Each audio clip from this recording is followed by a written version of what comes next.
Greetings, this is Mary Jane Hayden, and today I'm going to tell you about the changes we made to FDM 240, which is the chapter on Transportation Management Plan. The first update I want to tell you about today is in section 240.1.1. In the 2018 FDM, this section on emergency shoulder use, also known as ESU, simply said it was under development. When we wrote the FDM in 2017, we knew that there would be language for this here in chapter 240, but it just hadn't been fully developed at that time. In April of 2018, we released Roadway Design Bulletin 1805, which implemented a new policy on emergency shoulder use for limited access facilities and included new language for this section. As you can see, the new language replaced the under development sentence and now says that ESU requirements in FDM 211 have to be maintained throughout construction. The only exception to this is if the chief engineer approves a design variation. And since the updated language refers to FDM 211, let me show you those requirements. Essentially, Chapter 211 says that a minimum 10-foot paved shoulder that is usable for travel is required on all ESU routes in the state. These ESU routes are specifically identified on the department's emergency management website. We also discuss ESUs in the webinar for FDM 211, so please be sure to watch that one too. In the 2018 FDM, Section 240.4.2.7 had a paragraph that said to provide an allowable lane closure period of at least 8 hours, and that periods less than 8 hours required approval by the state roadway design engineer. The intent behind this was to provide at least one lane closure period that was 8 hours long. If you are able to provide at least one 8-hour period for a lane closure on your project, then no approval from the state roadway design engineer is required. So as an example, if your project has identified an allowable lane closure period from, say, 10 p.m. until 6 a.m., and there's a need to close a lane for a shorter period of time from, say, 9 a.m. until 11 a.m., that's okay. You do not need approval from the state roadway design engineer to use the shorter lane closure in that example because you've already provided an allowable 8-hour window for the project. So to clarify this, we updated the language as shown here to provide an allowable lane closure period of at least one 8-hour period, and that approval by the state roadway design engineer is only required when at least one 8-hour period cannot be provided. In FDM 240.2.9, which is the section on detours, diversions, and lane shifts, we added some flexibility for when detours need to use local roadways. Sometimes we receive road or lane closure requests from other agencies that require us to detour traffic from state roadways onto local roads, and we have very little time to coordinate these efforts.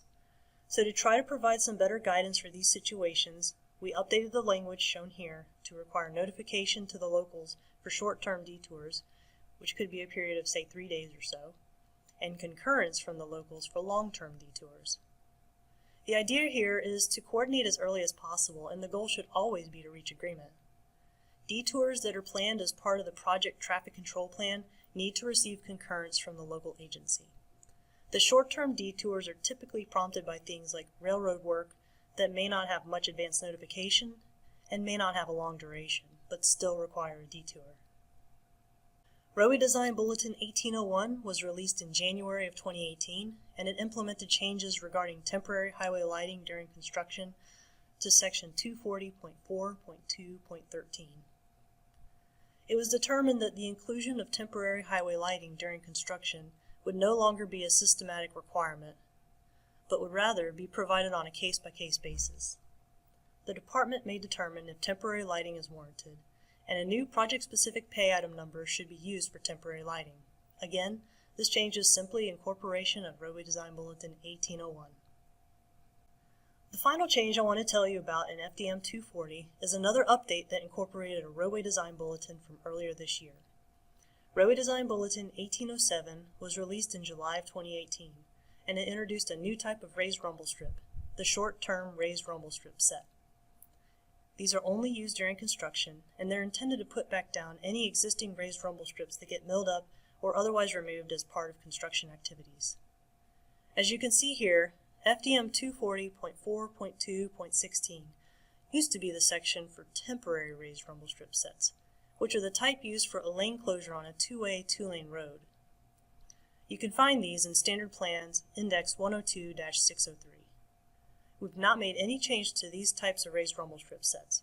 You'll continue to use these as you always have, in conjunction with a lane closure on a two-way, two-lane road, as detailed in the standard plans. What we did do, however, was relocate this section of the FDM to be found in the section for temporary traffic control devices, since that's really what these items are. So we relocated the section on temporary raised rumble strip sets down to FDM 240.9.8. We also beefed up the language to make sure we were clear on the difference between these types of rumble strip sets and our new short-term type. So as you can see here, instead of simply saying to use these in accordance with Index 102-603, which is essentially what it previously said, we now clearly say when they should be used and how they should be quantified and paid for. Now let's go back to section 240.4.2.16, which is where we place the guidance on the new short-term raised rumble strip sets. As you can see here, we provided example locations of where these may be found in existing conditions. The intent is this: if you have a project where there are existing raised rumble strips in the lane, they are very likely installed for safety-related reasons, and therefore must be maintained or replaced throughout construction. So if they get milled up, then they need to be replaced before the lane gets opened back up to traffic. This could apply to multiple construction phases, so be sure to account for each time short-term raised rumble strips will need to be installed. Also, just like we did for the temporary raised rumble strips in section 240.9.8, we've included guidance on how to quantify and pay for short-term raised rumble strips. We also updated Standard Plans Index 546-001, which is the index for raised rumble strips. The fiscal year 2018-2019 version of this index was a single page and did not differentiate between permanent and short-term raised rumble strip sets. Now this index is 2 sheets long and includes details for permanent raised rumble strips showing the materials of asphalt or preformed thermoplastic. Sheet 2 includes the details for short-term rumble strips, which include material options of asphalt, preformed thermoplastic, or removable polymer striping tape. So now, instead of 2 types of raised rumble strips, we have 3. Prior to the bulletin, we already had permanent and temporary raised rumble strips. Again, there were no changes to these 2 types. You will continue using them as you always have. So in addition to these 2 rumble strip set types, we now also have short-term raised rumble strips. And here's why we had to do it this way. We needed a way to identify and pay for these raised rumble strip sets during construction. This serves 2 main purposes. First, by specifically calling them out in the plans and having a separate pay item for them, it helps call attention to them.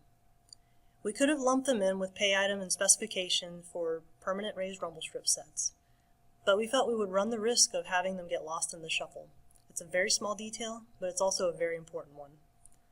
Secondly, we wanted to be able to provide more options to the contractor during construction, and creating this new term allows us to do that. The materials available to the contractor to use for short-term raised rumble strips is a combination of some of what may be used for permanent raised rumble strips and for temporary raised rumble strips. This concludes the webinar on the 2019 updates to FDM 240. Thank you for listening.